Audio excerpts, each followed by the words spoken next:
Good morning વિદ્યાર્થી મિત્રો. સો last લેક્ચરની અંદર આપણે ફિનોલની રાસાયણિક પ્રક્રિયા કમ્પ્લીટ કરી હતી, બરાબર. આજના લેક્ચરમાં આપણે હવે નવો ટૉપિક આપણો સ્ટાર્ટ કરવાના છે, જે ચેપ્ટરનું નામ છે આલ્કોહોલ, ફિનોલ અને ઇથર. એમાં આપણે આલ્કોહોલ અને ફિનોલ કમ્પ્લીટ કર્યું છે, બરાબર. એમાં એક ટૉપિક બાકી છે, આપણે જોઈશું પછી એની સાથે સાથે. પણ અત્યારે હવે આપણે જોવાના છીએ ઇથર જોવાના છીએ, બરાબર. ચલો, તો આપણે હવે અહીંયા ટૉપિક લખીએ ઇથર.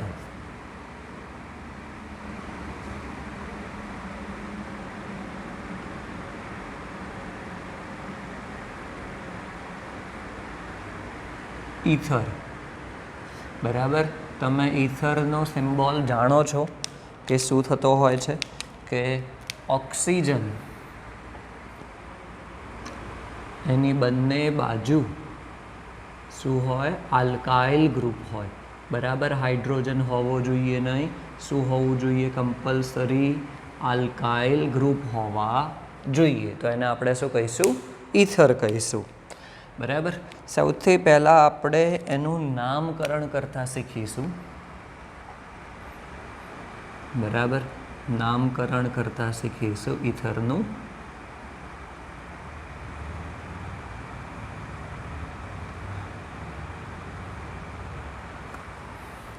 ચલો, તો બેઝિકલી ઇથરની અંદર જો આપણે વાત કરીએ તો ઓક્સિજન છે અને એની સાથે એક બંધ આલ્કાઇલ સમૂહ જોડાયેલો હોય છે, અને બીજો બંધ પણ શું હોય છે, આલ્કાઇલ સમૂહ જ હોય છે, બરાબર.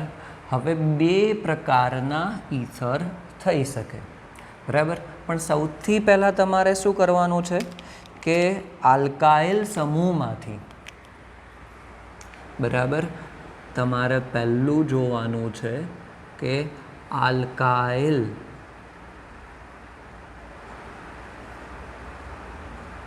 સમૂહમાં જેની સંખ્યા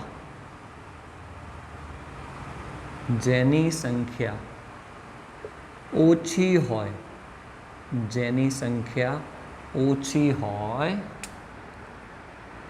તેને ઓક્સિજન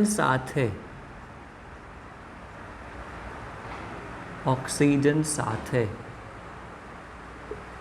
લઈને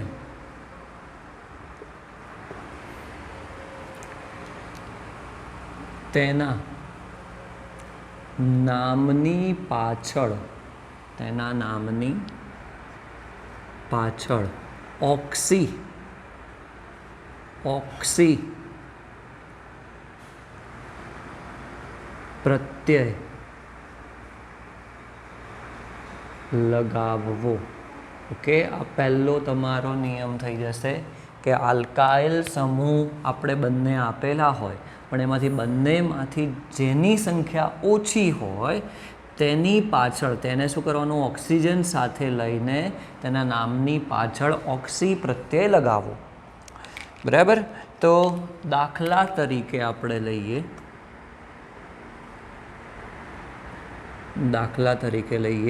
કે ચલો CH3 CH2 O CH3, બરાબર. તો હવે આપણે અહીંયા જોઈ શકીએ છીએ કે ઓક્સિજનની ડાબી બાજુ 2 કાર્બનની સંખ્યા છે, એટલે કે 2 કાર્બનવાળો આલ્કાઇલ સમૂહ છે. જમણી બાજુ એક જ કાર્બનવાળો આલ્કાઇલ સમૂહ છે. તો તમારે શું કરવું પડશે, જે બાજુ ઓછા કાર્બન ધરાવતો આલ્કાઇલ સમૂહ હોય એની સાથે ઓક્સિજન લઈને શું કરવાનું, એની પાછળ ઓક્સી પ્રત્યય લગાવવાનો થાય. તો શું થઈ જશે, આનું નામ શું થઈ જશે, મિથાઇલ છે, એક જ કાર્બન છે, તો પછી એક કાર્બનવાળો આલ્કેન છે, તો મિથેન પ્લસ મિથ થઈ જશે, કારણ કે આપણે પ્રત્યય લગાવવાનો થશે, અને ઓક્સી તો આનું નામ થઈ જશે મિથોક્સી. શું થઈ જશે? મિથોક્સી. ઓકે. હવે તો બીજી બાજુ જે છે એનું શું કરવાનું? તો એ તમારી મુખ્ય શૃંખલા થઈ જશે, જનક શૃંખલા થઈ જશે. આ શું થઈ જશે? જનક શૃંખલા.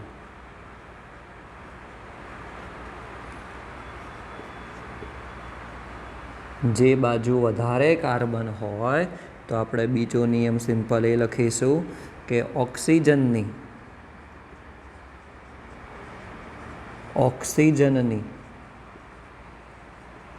જે બાજુ વધારે કાર્બન હોય, જે બાજુ વધારે કાર્બન હોય તે જનક શૃંખલા થાય. બરાબર. તો આ જનક શૃંખલા થઈ ગઈ. જનક શૃંખલા એનો અગ્રીયતા ક્રમ વધારે છે તો ક્યાં લખાશે? પાછળ લખાશે.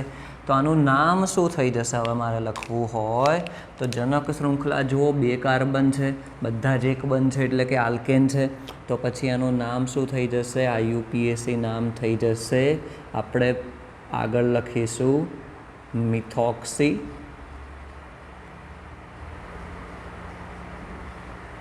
અને પછી શું લખાશે? ઇથેન. Methoxy ethane. બરાબર. શું થઈ ગયું? આ તમારું IUPAC નામ થઈ ગયું. ઓકે. જનક શૃંખલા ગણવાની કઈ રીતે? કે ઓક્સિજનની જે બાજુ કાર્બનની સંખ્યા વધારે હોય એ શું થઈ જશે? તમારી જનક શૃંખલા થઈ જશે. બરાબર. એકદમ સિમ્પલ છે. નામકરણ આપણે શીખ્યા. એકદમ સિમ્પલ નામકરણ છે. હું તમને હોમવર્કમાં બીજા હું નામ આપીશ. બરાબર. એના આધારે તમારે કરવાનું છે. ઓકે. હવે આ થયું IUPAC નામ. તો જો હવે મારે એનું સાદું નામ લખવું હોય તો કઈ રીતે લખીશું આપણે? એ પણ એકદમ સિમ્પલ છે. આપણે એ વસ્તુ શીખીએ. પણ સૌથી પહેલાં આપણે બીજું એ વસ્તુ જોઈએ કે સાદું નામ શીખતા પહેલાં આપણે એક ટોપિક બીજો લઈ રહ્યા છીએ. IUPAC નામ કઈ રીતે લખવું એ આપણે શીખ્યા, પણ એક ટોપિક એ લઈ રહ્યા છે કે ઈથરના 2 પ્રકાર પડે છે અને 2 પ્રકાર સાથે જ પછી આપણે એનું IUPAC નામના પણ એક્ઝામ્પલ લઈએ અને સાદા નામના પણ એક્ઝામ્પલ લઈએ. બરાબર. તો જો આપણે ઈથર લઈએ, બરાબર, તો ઈથરના મુખ્ય 2 પ્રકાર પડે છે. એક છે સમમિત ઈથર, એક છે સમમિત ઈથર અને બીજું છે અસમમિત.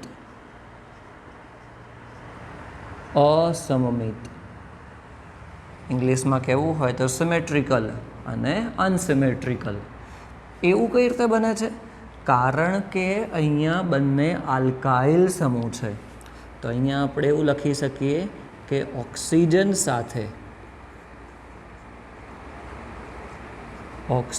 સાથે જોડાયેલા બંને આલ્કાઇલ સમૂહ એક સમાન હોય.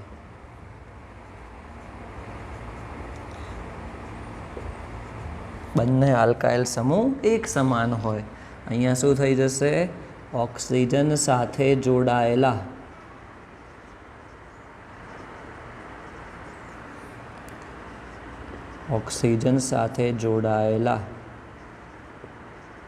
બંને આલ્કાઇલ સમૂહ જુદા જુદા હોય. બરાબર. બંને આલ્કાઇલ સમૂહ કેવા હોય? જુદા જુદા હોય. ઓકે. તો હવે આપણે એક્ઝામ્પલ લઈએ એકદમ સિમ્પલ કે CH3. તમે જોઈ શકો છો કે ઓક્સિજનની બંને બાજુ શું છે? એક સમાન આલ્કાઇલ સમૂહ છે. બંને શું આવેલા છે? મિથાઇલ સમૂહ છે. તો તેને આપણે શું કહીશું? સમમિત ઈથર કહીશું. શું કહીશું? સમમિત ઈથર કહીશું.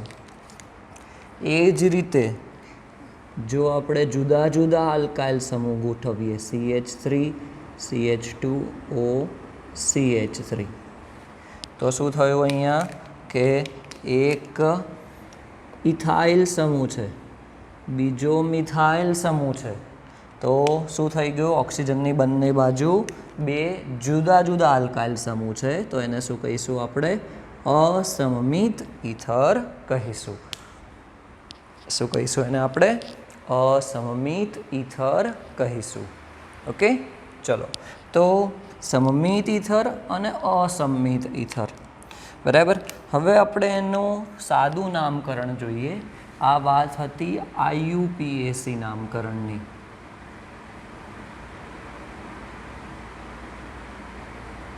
બરાબર.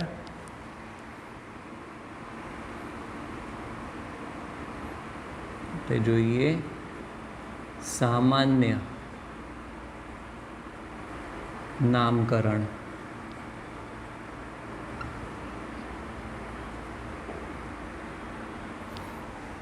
બરાબર, એ પણ એકદમ સિમ્પલ છે. તો એના માટે આપણે એક એક્ઝામ્પલ લઈએ. સમમિતથી ચાલુ કરીશું આપણે, એકદમ સિમ્પલ. CH3O CH3, બરાબર. તો અહીંયા ક્લિયર દેખાય છે કે ઓક્સિજનની બાજુમાં શું છે? આ મિથાઇલ સમૂહ આવેલો છે અને બીજી બાજુ પણ શું છે? બંને બાજુ મિથાઇલ સમૂહ છે. બરાબર, આ પણ શું છે? મિથાઇલ સમૂહ છે. ઓકે, તો જો એક સમાન સમૂહ આવેલા હોય તો એની આગળ આપણે શું લગાવીએ છીએ? ડાય પૂર્વક લગાવીએ છીએ. બરાબર, તો એ જ રીતે નામ થઈ જશે આનું સામાન્ય નામ, કે મિથાઇલ સમૂહ ઓક્સિજનને આપણે અલગ ઈથર તરીકે જ નામ કહીશું. આને શું નામ આપીશું? આપણે નામ આપીશું ઈથર તરીકે જ. બરાબર, તો પછી આનું IUPAC નામ શું થઈ જશે? સોરી, સામાન્ય નામ, કે બે મિથાઇલ સમૂહ છે તો ડાય મિથાઇલ. આલ્કાઇલ સમૂહને પહેલાં લખવામાં આવે ડાય મિથાઇલ ઈથર. આનું નામ શું થઈ ગયું? ડાય મિથાઇલ ઈથર. તો કરીશું શું આપણે? બરાબર, તો એમાં આપણે લખીશું કે આલ્કાઇલ સમૂહને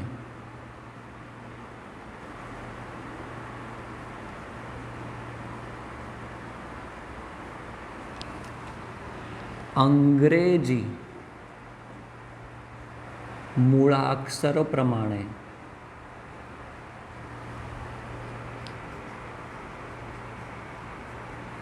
પહેલા લખવામાં આવે છે.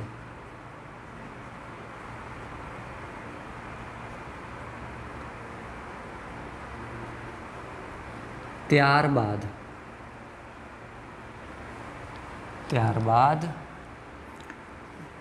ઈથર લખાય છે. ઓકે, એકદમ સિમ્પલ છે. તો અહીંયા તો બંને સેમ હતા એટલે આપણે શું કર્યું? આગળ પૂર્વક લગાવ્યો ડાય મિથાઇલ ઈથર. હવે આપણે અલગ અલગ લઈએ તો તમને વધારે આઈડિયા આવશે. ચલો આપણે અલગ અલગ લઈએ કે CH3 CH2O CH3. બરાબર, તો જો આપણે અહીંયા જોવા જઈએ, બરાબર, તો અહીંયા આપણે બેઝિકલી જોઈ શકીએ તો કયા પ્રકારના ગ્રુપ છે કે ઓક્સિજનની જમણી બાજુ એક જ કાર્બન ધરાવતો ગ્રુપ છે મિથાઇલ, ડાબી બાજુ 2 કાર્બન ધરાવતો ગ્રુપ છે. તો આપણે લખી નાખીએ કે આ શું છે? ઇથાઇલ સમૂહ છે અને આ શું છે? મિથાઇલ સમૂહ છે. બરાબર, તો હવે જો આપણે આનું સામાન્ય નામકરણ કરવું હોય તો અંગ્રેજી મૂળાક્ષર પ્રમાણે E પહેલાં આવશે, M પછી આવશે. તો શું લખાશે? ઇથાઇલ. પછી બીજો આપણો સમૂહ કયો છે? મિથાઇલ. અને છેલ્લે આપણું જે ક્રિયાશીલ સમૂહ છે એ ઈથર. બરાબર, ઇથાઇલ, મિથાઇલ, ઈથર. ઓકે, ચલો હવે આપણે એક અલગ જ એક્ઝામ્પલ લઈએ, એ છે બેન્ઝીન ઉપરનું.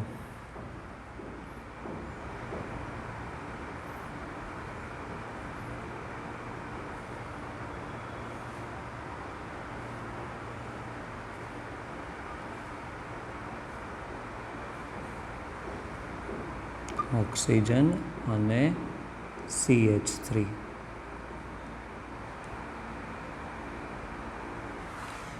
બરાબર, ચલો તો સૌથી પહેલાં તો એનું IUPAC નામ લખીએ આપણે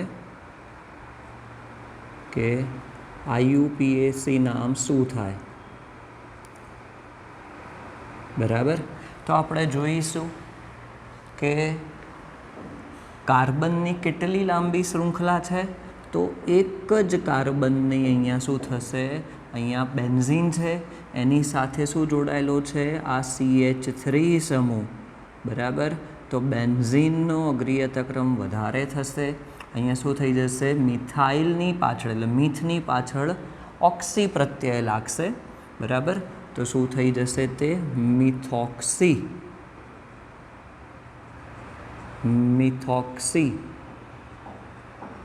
બેન્ઝીન. Methoxy benzene. અગ્રીયતા ક્રમ કોનો વધારે થશે, જે દ્વિબંધ ધરાવતા, એકચ્યુઅલી અહીંયા આલ્કીન બેન્ઝીનનો અગ્રીયતા ક્રમ વધારે થશે. તો OCH3 એટલે કે મિથાઇલ અને ઓક્સિજન સમૂહ, તો એનું આખું નામ શું થઈ જશે, મિથોક્સી. અને પછી અગ્રીયતા ક્રમ બેન્ઝીનનો વધારે છે તો પાછળ બેન્ઝીન. ઓકે, ચલો, અને એનું સામાન્ય નામ શું થઈ જશે, સામાન્ય નામમાં તો આપણે ઈથર તરીકે લખતા હોઈએ છીએ. બરાબર, તો હવે બેઝિકલી કયા કયા સમૂહ થયા, એક જે આ સમૂહ છે એને આપણે કહીશું મિથાઇલ સમૂહ. બરાબર, એ તો તમે જાણો જ છો, મિથાઇલ સમૂહ. હવે બેન્ઝીન રિંગને જ્યારે તમે એઝ અ કોઈ એક સમૂહ તરીકે લો છો, જ્યારે એને લખવાનું થાય છે તો એને લખવામાં આવે છે ફિનાઇલ રિંગ. શું લખવામાં આવે છે, ફિનાઇલ કહેવામાં આવે છે. બરાબર, સામાન્ય નામ તરીકે. તો હવે મિથાઇલ અને ફિનાઇલ, તો હવે અહીંયા કોનો આલ્ફાબેટિકલી પહેલાં આવશે, ફિનાઇલનો P થાય, મિથાઇલનો M થાય, તો મિથાઇલ પહેલાં આવશે. તો આપણે લખીશું એનું સામાન્ય નામ મિથાઇલ, પછી ફિનાઇલ અને છેલ્લે ઈથર. મિથાઇલ, ફિનાઇલ, ઈથર. બરાબર, બહુ જ ઇમ્પોર્ટન્ટ છે, તમારે યાદ રાખવાનું છે કઈ રીતે કરવાનું. ઓકે, બીજું એક ઇમ્પોર્ટન્ટ વસ્તુ છે કે મિથોક્સી બેન્ઝીન છે, મિથોક્સી બેન્ઝીન એનું એક પ્રચલિત નામ છે, કે તમારે ઘણી વખત મિથોક્સી બેન્ઝીન નહીં લખેલું હોય, એનું પ્રચલિત નામ લખેલું હશે, એ છે એનિસોલ. બરાબર, યાદ રાખજો, એનું પ્રચલિત નામ છે એનિસોલ. કેમ કે પરિવર્તનમાં કે ઘણી જગ્યાએ એનિસોલ લખેલું હશે, એનિસોલનો મિનિંગ થઈ જશે મિથોક્સી બેન્ઝીન અથવા તો મિથાઇલ, ફિનાઇલ, ઈથર. તો બંને નામકરણ એકચ્યુઅલી ઇઝી છે, એટલા ડિફિકલ્ટ નથી. આપણે બંને નામકરણ જોયા, સામાન્ય નામકરણ પણ જોયું અને IUPAC નામકરણ પણ જોયું. એ સાથે ઈથરના જે બે પ્રકાર પડે છે એ પણ આપણે જોઈ લીધા. બરાબર, હવે આપણે નેક્સ્ટ ટોપિક લેવા જઈ રહ્યા છે ઈથરના ભૌતિક ગુણધર્મો. બરાબર, નેક્સ્ટ ટોપિક આપણે લેવા જઈ રહ્યા છીએ કે ઈથરના ભૌતિક ગુણધર્મો. પછી આપણે એની બનાવટ ઉપર જઈશું કે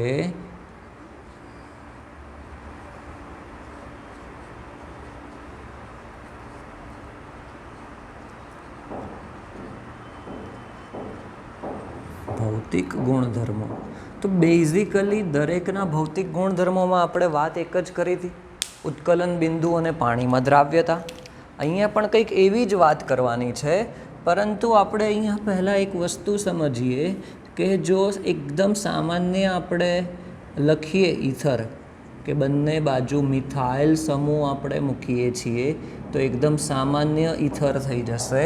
તો બેઝિકલી ઓક્સિજન પાસે 2 અબંધકારક ઇલેક્ટ્રોન યુગ્મ છે.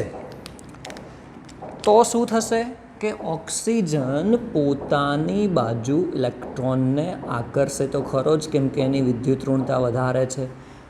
બરાબર. તો એના કારણે શું થાય છે કે આ જે બંધ છે ઓક્સિજન કાર્બનનો બંધ છે એ કેવો બને છે? ધ્રુવીય બને છે. બરાબર. તો અહીંયા આપણે એક પોઈન્ટ એવો લખી શકીએ કે ઓક્સિજન કાર્બન બંધ ધ્રુવીય બને છે. બરાબર. એના ભૌતિક ગુણધર્મોમાં. બરાબર. હવે ધ્રુવીય બને છે એટલે કે એના ઉપર આંશિક ધન વીજભાર હશે, કાર્બન ઉપર, ઓક્સિજન ઉપર આંશિક ઋણ વીજભાર હશે. બરાબર. તો એના આધારે આપણે એવું લખી શકીએ કે ઈથરને ચોક્કસ પ્રમાણમાં દ્વિધ્રુવીય ચાક માત્રા હોય છે. દ્વિધ્રુવીય ચાક માત્રા હોય છે. બરાબર. કેમ આવું કહી શકીએ? કારણ કે બંધ ધ્રુવીય છે. ધ્રુવીય હોવાના કારણે શું થશે કે ઓક્સિજન ઇલેક્ટ્રોન આકર્ષે છે, એના ઉપર ઋણ વીજભાર આવશે, કાર્બન ઉપર ધન વીજભાર આવશે. તો ધન વીજભારિત અને ઋણ વીજભારિત બને જો તો એની શું હોય? કોઈ ચોક્કસ પ્રમાણમાં દ્વિધ્રુવીય ચાક માત્રા હોય. એક ખાસ પોઈન્ટ એ અહીંયા જોવાનો છે કે ઈથર વચ્ચે ધ્રુવીય બંધ હોવા છતાં તે એકબીજા સાથે આંતરાણવીય હાઇડ્રોજન બંધ બનાવી શકતા નથી. બરાબર. કે બંધ ધ્રુવીય હોવા છતાં 2 ઈથરના અણુઓ એકબીજા સાથે આંતરાણવીય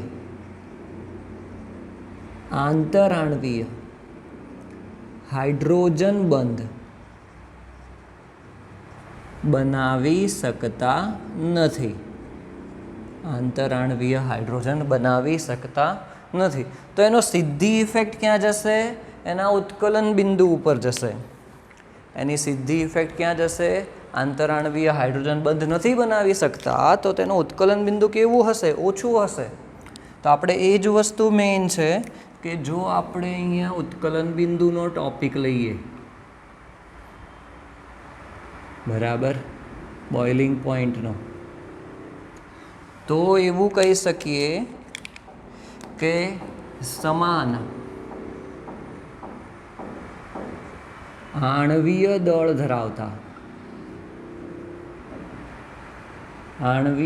ધરાવતા ઈથર, આલ્કેન તથા આલ્કોહોલમાં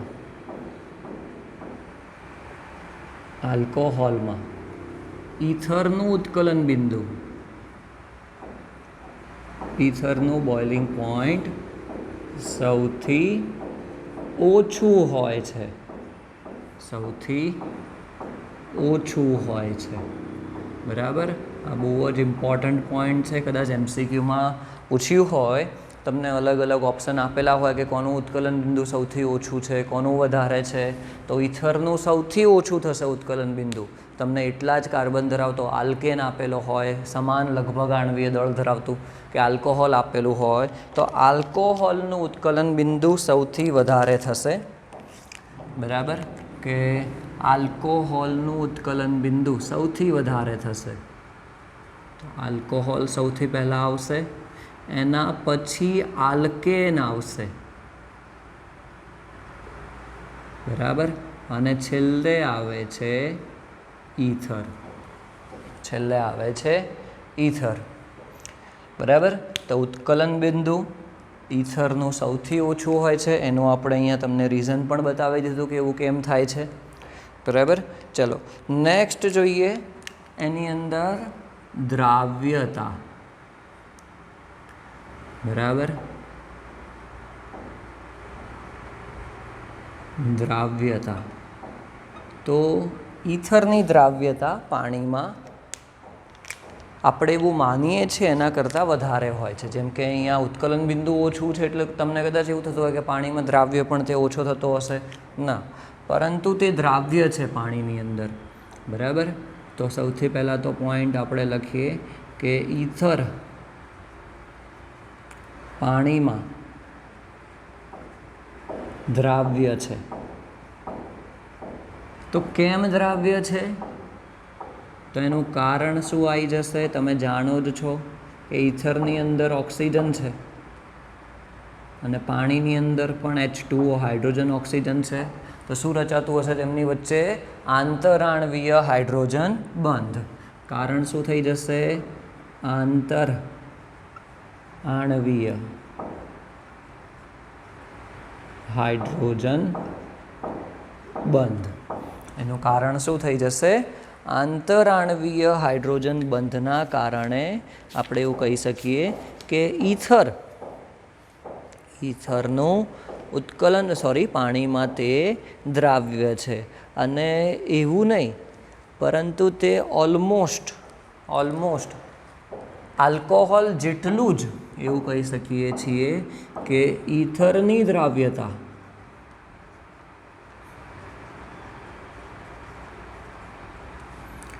લગભગ આલ્કોહોલ જેટલી જ હોય છે.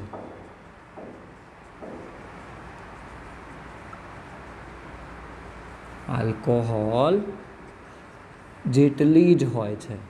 કે આપણે આલ્કોહોલ લઈએ કે પછી ઈથર લઈએ. બરાબર. તો એ બંનેની અંદર જો આપણે જોવા જઈએ તો લગભગ શું હોય છે? આલ્કોહોલ જેટલી જ હોય છે તેની. ફોર એક્ઝામ્પલ આપણે જો લેવા જઈએ બ્યુટેનોલ અને ઇથોક્સી ઇથેન. બરાબર. આપણે બ્યુટેનોલ લઈએ છીએ